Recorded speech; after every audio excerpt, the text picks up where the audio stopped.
Do you remember the first time that you saw an iPod? How about the first time that you used an iPhone? Well, the man behind those products was Steve Jobs.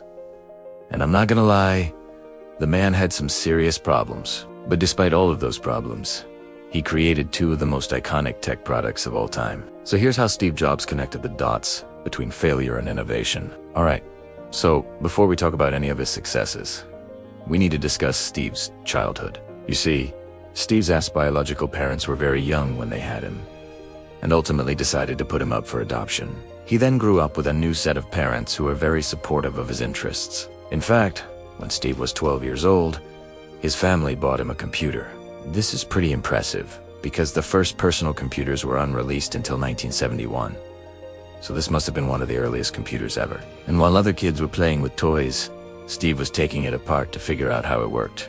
That same year, Steve attended a summer camp for electronics, where he built a robot that could detect metal. And shortly after, he even designed a circuit board to automate attendance at his high school. Long story short, from an early age, Steve showed interest in both technology and design, which would be a major part of his future success. But unfortunately, as great as he was at technology, Steve wasn't always the best at relating to other humans. For example, he was often incredibly arrogant, and he never really got over the fact that he was adopted.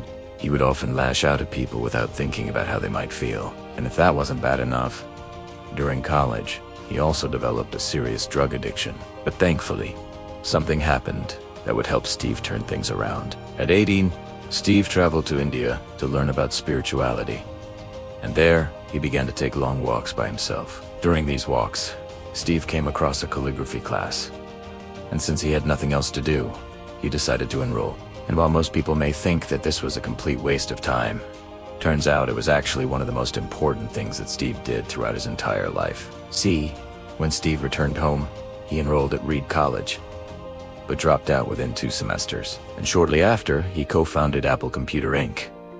with Steve Wozniak and some of their friends. And you know what he did with all of the free time that he had during the early days of Apple? Well, he practiced his calligraphy. At first, most people didn't understand why he was spending all of his time doing something completely unrelated to the company. But eventually, when Apple started designing their own products, it became obvious why Steve had spent so much time learning calligraphy. You see, MacBooks were not only incredibly powerful, they were also beautiful pieces of art. The fonts, the icons, the user interface, everything was meticulously designed to make the experience as simple and pleasant as possible. And this helped Apple stand out against the competition in a major way. But unfortunately, as Apple began growing, Steve's management style caused more and more problems within the company. He was extremely stubborn and often wouldn't listen to anyone who disagreed with him. And when the Macintosh failed to live up to sales expectations, Steve's colleagues decided that it was time to fire him. Now, in most cases, someone who gets fired from their company would spend their time trying to find a similar role at a different company. But that was not the case with Steve. Instead of looking for another job, he decided to follow his passions. Now, don't get me wrong, Steve had no issue making money. I mean, he walked away from Apple with $7.3 million. But that wasn't his main motivation. His main motivation was simply to follow his passions. And he had 2 passions, technology and film. So he decided to combine them by starting a new company called NeXT. And while NeXT wasn't successful initially, it gave Steve the opportunity to develop his leadership skills and work on a new operating system called NeXT. In the meantime, he also invested some of his money in a small computer animation company called Pixar, and this turned out to be yet another brilliant decision. While NeXT didn't pan out, NeXT would later become the foundation of iOS and macOS. And while Pixar wasn't successful initially, it would go on to produce some of the most popular movies of all time. But none of this would have been possible if Steve didn't first fail with NeXT and get bought out by Apple. You see, while Steve was running NeXT, the company began losing money at a rapid pace. In fact, by 1989, NeXT only had enough cash to last them a few more months. So Steve tried to secure a loan to keep the company afloat. But no one would lend him money because the company was failing.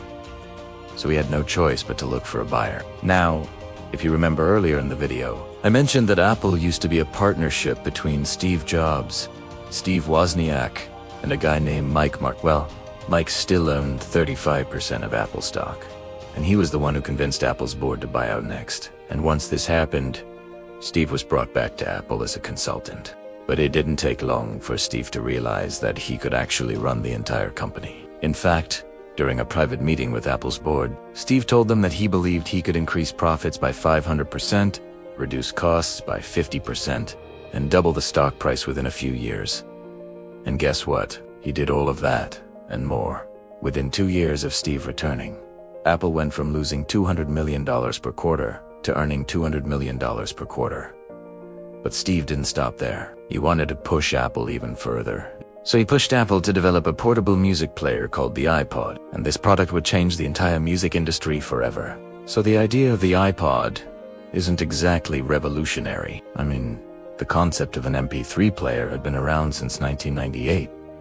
But what made the iPod so special was its user interface. Remember how Steve had a passion for design and spent so much time learning calligraphy? Well, this finally gave him the opportunity to apply that knowledge to a real product. Not only could users easily scroll through menus thanks to the wheel, but the icons and fonts were also incredibly aesthetic. And this is what helped iPod capture 75% market share within just a few years. But that's not all.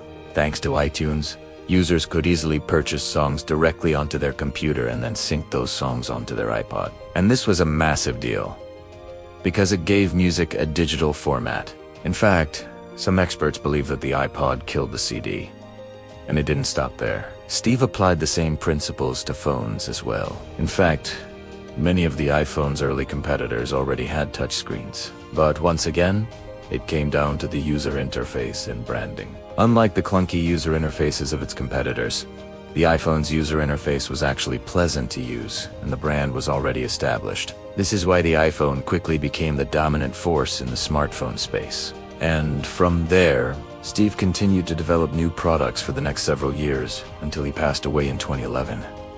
Now, some people say that Steve Jobs was a horrible person, but I don't think that's fair. Yes, he could be arrogant and stubborn, but he was also passionate and determined. I think it's important to remember that everyone has flaws. Even Steve Jobs recognized this, which is why he said, "Your time is limited, so don't waste it living someone else's life." Now, in terms of what we can learn from Steve, I think the biggest lesson is to connect the dots between seemingly random experiences. Like Steve's calligraphy class may not have seemed like a big deal at the time, but it ended up playing a huge role in the success of Apple. Similarly, getting fired from Apple may not have seemed like a good thing at the time, but it allowed Steve to work on Pixar and NeXT, which ultimately led to him buying back Apple. Basically, don't underestimate the power of random experiences, because you never know what might happen in the future. And it's quite possible that some of your greatest breakthroughs will come from unexpected sources. And if you want to dive deeper into the life and lessons of Steve Jobs, we recommend the book Steve Jobs by Walter Isaacson. ULL. Find the link below in the description. Don't forget to like this video, subscribe to Timeless Tales Studio, and hit the bell icon so you never miss an inspiring story. Thanks for watching.